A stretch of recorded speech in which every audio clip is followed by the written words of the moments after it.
Hello, আশা করি সবাই ভীষণ ভালো আছেন। আবার একটা নতুন ব্লগে সবাইকে জানাই অনেক অনেক ওয়েলকাম। আজকের ব্লগটা কোনো রান্নাবান্না বা রেসিপির নয়। আজকের ব্লগে আমি আপনাদের সাথে কয়েকটা টিপস শেয়ার করব আমার ঠাকুর ঘরের জিনিসপত্র কিভাবে আমি গুছিয়ে রাখি। প্রথমেই আমি এই পিতলের বাসনগুলো কিভাবে ধুয়ে নিই সেটাই আপনাদের সাথে দেখালাম। আমি ভাইয়া পাউডার বা পিতাম্বরী পাউডার দিয়ে এই পিতলের বাসনগুলো ধুয়ে মেজে রাখি। সেকেন্ড টিপস হচ্ছে এই প্লাস্টিকের কৌটোতে করে বাতাসাগুলো ভরে রাখি, তাহলে কিন্তু বাতাসাগুলো খুব ভালো থাকে অনেক দিন। আর যদি স্টিলের কৌটোতে রাখেন তাও ভালো থাকবে। তো আপনাদের যেটা পছন্দ তাতে রাখতে পারেন। আর এয়ারটাইট অবশ্যই কন্টেনার হওয়া দরকার। এর পরের টিপসটা হচ্ছে এই দেখুন, এই বাতিগুলো আমি কিন্তু বেশি করে ঘি দিয়ে এইভাবে কৌটোতে ভিজিয়ে রাখি। তাতে করে কিন্তু তুলোগুলো বেশ নরম থাকে আর অনেক তাড়াতাড়ি কিন্তু এগুলো ধরে যায়। আর এরকম একটা ছোট্ট স্টিলের কৌটোতে সর্ষের তেলও রাখি।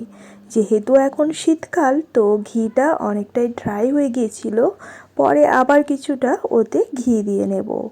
আর এইভাবে বাতিগুলো ঘিয়েতে চুবিয়ে রাখলে কিন্তু অনেক তাড়াতাড়ি ধরে নেয় এবং অনেকক্ষণ জ্বলতেও থাকে প্রদীপটা।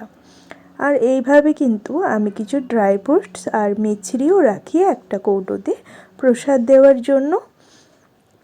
আর এই ধরনের প্লাস্টিকের কৌটো আমরা কিন্তু মুখে মাখা ক্রিম বা যে কোনো এগুলো আমরা ইউজ করি সেগুলো কিন্তু না ফেলে দিয়ে এভাবে কাজে লাগাতে পারেন।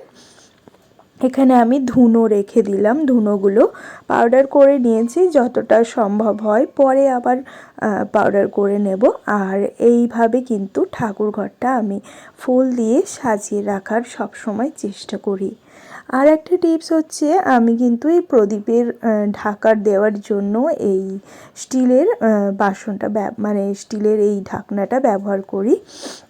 তাতে করে যে আমাদের উডের মন্দির সেটা কিন্তু খারাপ হবে না। আর এইভাবে কিছু ফুল আমি শুকনো করে নিয়েছি। আর এর পরের টিপসটা খুবই আপনাদের হেল্পফুল হবে বলে মনে হয় আমাকে, আপনারা একবার ট্রাই করতে পারেন। আর এখানে নারকেলের ছোবড়া নিয়ে নিয়েছি, তার সাথে তেজপাতা আর লবঙ্গ, আর এখানে কিছুটা কর্পূর, আর এখানে সুগন্ধি আর এই ধুনো দিয়ে ভালো করে মিক্স করে নেব এবং ঘি আর গোলাপ জল দিয়ে এটাকে ভালো করে শুকনো শুকনো করে মেখে নিয়ে ধুনো হিসাবেও আমরা ব্যবহার করতে পারি। সুগন্ধি ধুনো যেগুলো বাজারে কিনতে পাওয়া যায়, এগুলো কিন্তু খুব সুন্দর একদম ফুলের একটা সুগন্ধ আসে। আপনারা চাইলে এটা বাড়িতে বানিয়ে ট্রাই করে দেখতে পারেন। আশা করি অনেক কম খরচে এই জিনিসগুলো তৈরি করতে পারবেন। আর এইভাবে কিন্তু আমি একটা ছোট্ট ছোট্ট করে আকার দিয়ে দিয়েছি ধূপের।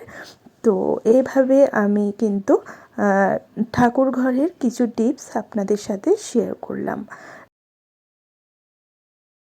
আরও একটা টিপস নিয়ে চলে আসবো। তো এখানে আমার সব থেকে লাস্ট টিপস হচ্ছে এই শঙ্খটা আমি অনেক দিন হয়ে গেল পরিষ্কার করিনি, তাই ভাবলাম আমি যখন পরিষ্কার করব আপনাদের সাথে শেয়ার করব।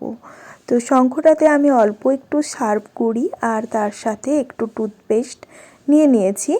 আর এটা কিন্তু গরম জলে বেশ কিছুক্ষণ চুবিয়ে রেখেছিলাম।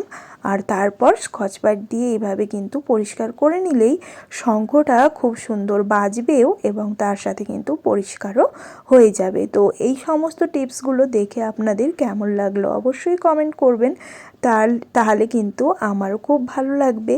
আর আমার চ্যানেলে নতুন বন্ধু হলে প্লিজ আমার চ্যানেলটি সাবস্ক্রাইব করে আমার পাশে থাকার অনুরোধ রইল। আর আমার ভিডিওর কোনো অংশে যদি এতটুকু কিছু ভালো লেগে থাকে তাহলে প্লিজ একটা লাইক আর সাথে সাথে শেয়ার এবং কমেন্ট করে অবশ্যই জানান। তো এই ছিল আজকের ব্লগ। আজকের এই টিপসগুলোর মধ্যে কোন টিপসটা আপনাদের খুব ভালো লেগেছে সেটা কিন্তু অবশ্যই জানাবেন।